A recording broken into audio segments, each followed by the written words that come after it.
مجھے نماز کے دوران کپڑوں کے ساتھ خون کے داغ نظر آئے، اگر وہ داغ زیادہ ہے یا دھلنے کے بعد جیسے داغ رہ جاتے ہیں وہ ہے پھر تو کوئی حاضر نہیں، لیکن اگر خون لگا ہوا تھا اور اس کی سب کو اکٹھا کرو تو ایک درہم کے برابر، تو پھر آپ دوبارہ نماز لوٹائیں۔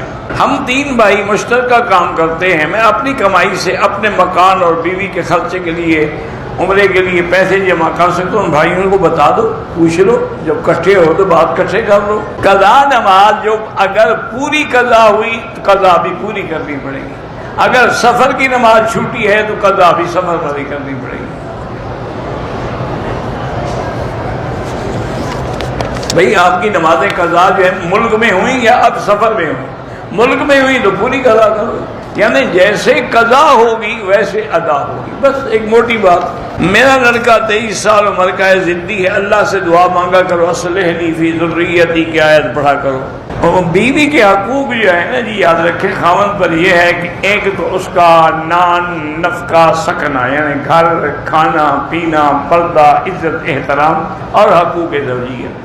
باقی جو جائیداد کا حصہ ہے وہ تو مرنے کے بعد ملے گا، ابھی سے تقسیم کرنی شروع ہو گیا۔ میں نے نفلی طواف شروع کیا لیکن پورا نہیں، اب پھر کرو، کیونکہ شروع کرنے کے بعد وہ نفلی نہیں رہتا، وہ واجب ہو جاتا، اب جا کے دوبارہ وہ طواف کرو۔ میں پاکستان سے آیا عمرے کے لیے، نیت نہیں کی، نہ ہی احرام باندھا ہے، اب آپ بتائیں کیا کریں؟ آپ عمرہ بھی کرو اور دم بھی ادا کرو، عمرہ مسجد عائشہ سے کرو یا جیرانہ سے کرو۔ جب آپ عمرے کے لیے رہے تھے احرام ہی نہیں باندھا تو کیا کرنے آئے تھے؟ 2 آدمی پاکستان سے عمرے پہ آئے، ہم نے احرام نہیں باندھا، ایک 10 سال پتہ کا بچی بھی ہے، یہاں احرام باندھا، بڑے جو ہیں وہ دم دیں، بچی پر کوئی دم نہیں۔ کہتے ہیں کہ ہم فقہ پہ زیادہ زور دیتے ہیں، یہی حکم ہمیں اللہ نے دیا ہے، فَلْيَتَفَقَّهُوا، یہی حضور نے حکم دیا، مَن یُرِدِ اللَّهُ بِهِ خَیْرًا، جس کے ساتھ اللہ بھلائی چاہتے ہیں اس کو دین کی فقہ عطا فرماتے ہیں۔ اچھا کرتے ہیں جو فقہ پر عمل کرتے ہیں، نہیں کرو گے تو تم اگر قرآن پہ عمل کرو تو قرآن سے تو ایک نماز کی رکعتیں بھی آپ ثابت نہیں کر سکتے، کیسے عمل کرو گے؟ حدیث پہ عمل کرو گے، مجھے ایک حدیث میں بتا دیں کہ عشاء کی کتنی رکعتیں ہیں، پہلے کتنی ہیں، فرض کتنے ہیں، فرض کے بعد کتنی ہیں؟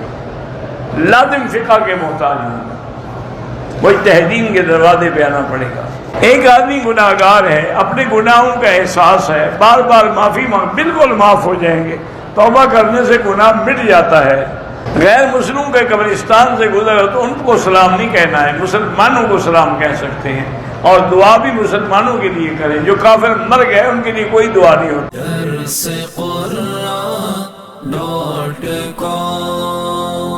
www.darsequran.com